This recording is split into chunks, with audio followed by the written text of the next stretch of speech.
एक बार एक जंगल में एक शेर अकेला बैठा हुआ था। वो अपने बारे में सोच रहा था कि मेरे पास तो तेज धारदार मजबूत पंजे और दांत हैं। साथ ही मैं एक बहुत ही ताकतवर जानवर भी हूँ, लेकिन फिर भी जंगल के सारे जानवर हमेशा मोर की ही तारीफ क्यों करते रहते हैं। दरअसल शेर को इस बात से बहुत जलन महसूस होती थी कि सभी जानवर मोर की तारीफ करते थे। जंगल के सभी जानवर कहते थे कि मोर जब भी अपने पंख फैलाकर नाचता है तो वह बहुत सुंदर लगता है। यही सब सोचकर शेर बहुत दुखी हो रहा था। वह सोच रहा था कि इतना ताकतवर होने और जंगल का राजा होने पर भी कोई उसकी तारीफ नहीं करता है। ऐसे में उसके इस जीवन का क्या मतलब है। तभी वहां से एक हाथी जा रहा था। वह भी काफी दुखी था। जब शेर ने उस दुखी हाथी को देखा तो उससे पूछा, तुम्हारा शरीर इतना बड़ा है और तुम ताकतवर भी हो, फिर भी इतने दुखी क्यों हो?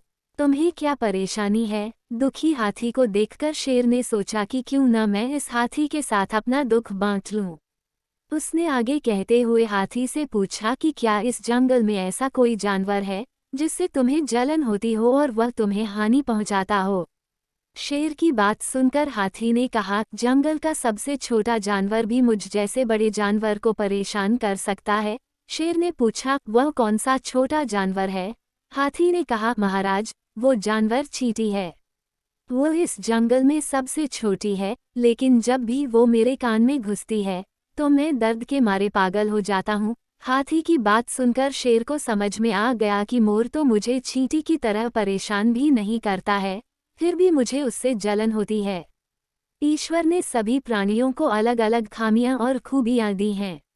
इसी वजह से सारे प्राणी एक जैसे ही ताकतवर या कमजोर नहीं हो सकते हैं। इस तरह शेर को यह समझ में आ गया कि उस जैसे ताकतवर जानवर में भी खूबियों के साथ कमियां हो सकती है।